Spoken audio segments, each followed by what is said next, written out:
Hello and welcome to Watch Releases Recap for the week of June 14th until June the 21st. Let's begin with Omega and their new Aqua Terra Black Dials collection. The Aqua Terra is a huge collection for Omega. From what I remember, it has something like 100 or 150 different variations of this model because there are a few different sizes, different case materials, and different dials. Well, now there are 3 new models added to the catalog, and I actually think this is a really good addition. All of them have the same black lacquered dials. Believe it or not, this type of dial wasn't available in the latest generation of Aqua Terra. Of course, some of the previous models, some of the vintage models had this dial, but not the current generation. Well, now it is added in 3 different size options. There's the 41mm case, 38mm, and 34mm, and each case has a slightly different case thickness. So the 41mm is about 13.4mm in case height, the 38mm version is 12.3mm, and the 34mm is about 12mm in case height. So all 3 are pretty reasonable in terms of the case thickness. All 3 sizes are available on the stainless steel bracelet, which I think looks really good. It has day-date aesthetic. These bracelets are super comfortable, they just hug your wrist in the right way. And all 3 references are powered by pretty much the same movement, caliber 8900 for the 41mm version or 8800 for the 2 smaller versions.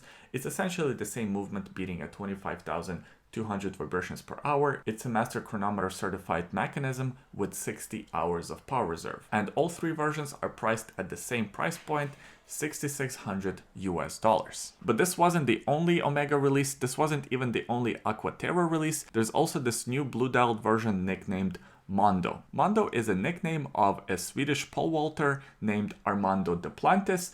As we all know, Paris Olympics are taking place this year in just a few weeks, and Omega is the official timekeeper for Olympics, and we're gonna see more and more of these special editions partnered up with different athletes or special editions for the Olympics themselves. This watch here is clearly inspired by the Swedish flag color scheme. We have blue and we have yellow, and I actually think it looks really good. It works for this watch. Even if you're not a fan of this Swedish athlete, you can still appreciate this watch for what it is. It's essentially a 41mm Aqua Terra that's about 13.2mm in case height, and it has a 47.9mm lug-to-lug distance. These watches, from my experience, are very comfortable. Now, this model, unlike other Aqua Terras, is only available with the rubber strap, which kind of fits the aesthetic, and it has yellow stitching to keep up with that blue and yellow color motif. This watch here is powered by the same caliber 8900 movement that I just talked about. And these watches are also priced at $6,300. And this model is not a limited edition, but it is a special edition. And from my understanding, the difference between the two is that if you really want this watch, you can order it from Omega and you will receive it, but you probably won't find it just walking into any boutique or just a random dealer. A watch like this, you have to order ahead of time. The new Oris Divers 65 Calibre 400 in 38mm case. So Oris Divers 65 is a very popular sort of skin diver everyday type watch. It only has 100 meters of water resistance, but for a watch like this, that's plenty, even though it does look like a diver. Now, this new model comes in a smaller 38mm case diameter with the caliber 400. The caliber 400 is Oris's special in-house movement that they released about 4 years ago, I believe, and it has a super impressive 5-day power reserve. It also beats at 28,800 vibrations per hour, and it has 24 joules. Initially, these movements had some issues, but now I think after about 4 or 5 years, all the kinks were worked out. So now these movements tend to be pretty reliable. And this new model perfectly illustrates why so many watch enthusiasts, including myself, love Oris. They listen to their customers' feedback and then give us what we ask for. I think a lot of watch enthusiasts were asking for a watch in that 38-39mm case diameter, which they gave us. A lot of people were asking for the caliber 400 to be included in these models, which it is. And a lot of people, including myself, were asking for a watch without a date complication, which this watch is. With this release, Oris has satisfied the criteria of a lot of watch collectors.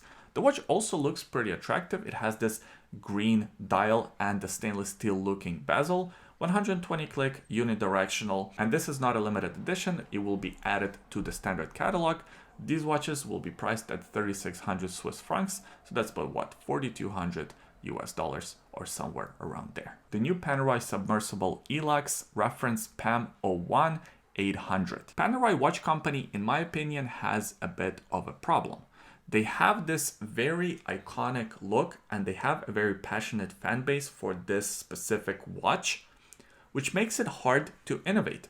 Like for example, last year or a couple of years ago, they released a smaller version of Panerai watches, and the true enthusiasts of the brand really hated that release.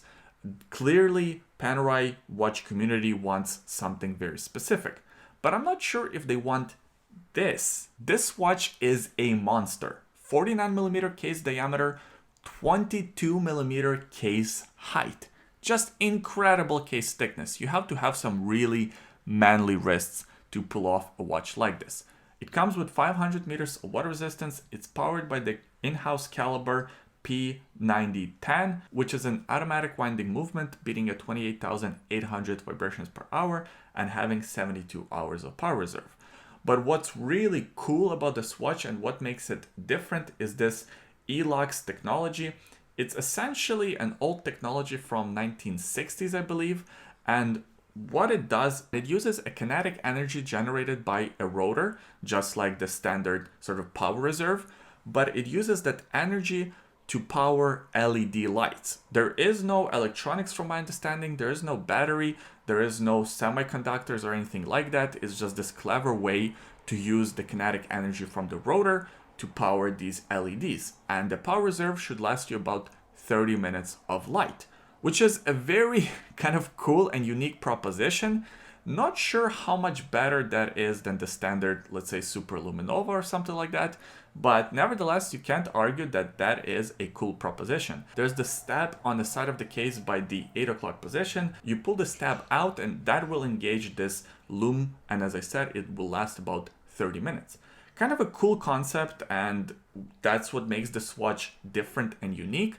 However, this watch comes at a very hefty price, and I think that's actually the biggest downside of this model. Otherwise, it would be kind of a cool watch that, if it was priced maybe at about 20 grand, would still be a very expensive watch, but a little bit more attainable, and I think a lot more people would be excited about this release.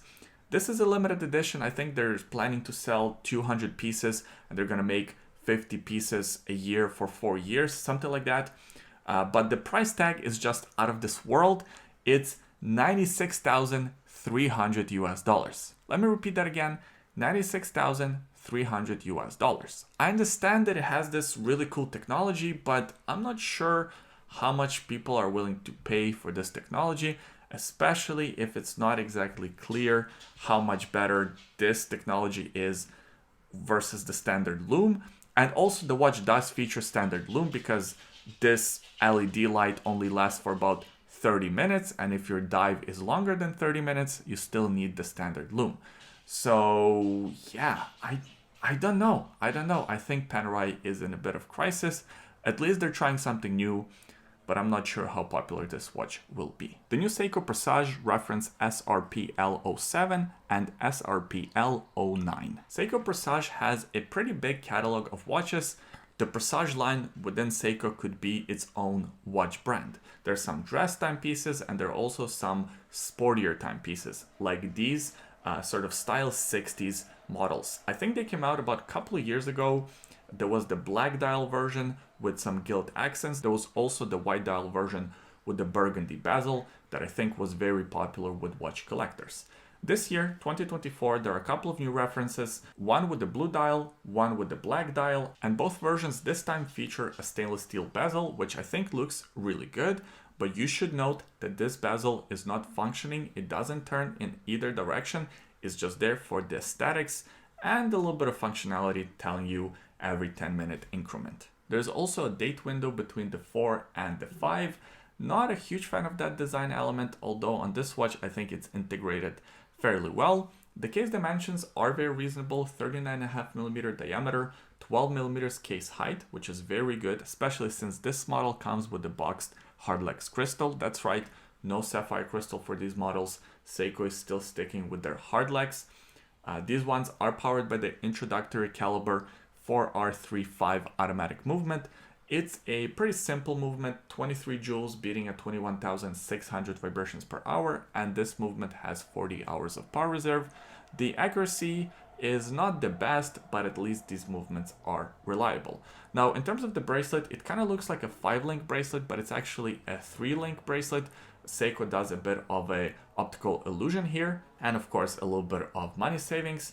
And these watches are not crazy expensive. They're priced at 590 euro, which is about, I think, $550 in United States.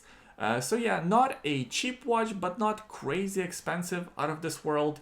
And these watches are not a limited edition, so I believe in a few months or so, we're gonna start seeing them on the gray market for a pretty good discount. And that's it for this week's releases. Please leave a comment in the comment section below. Let me know what releases stood out to you. I always enjoy reading your comments. Also give this video a thumbs up, subscribe to the YouTube channel, and we'll see you next time. Bye.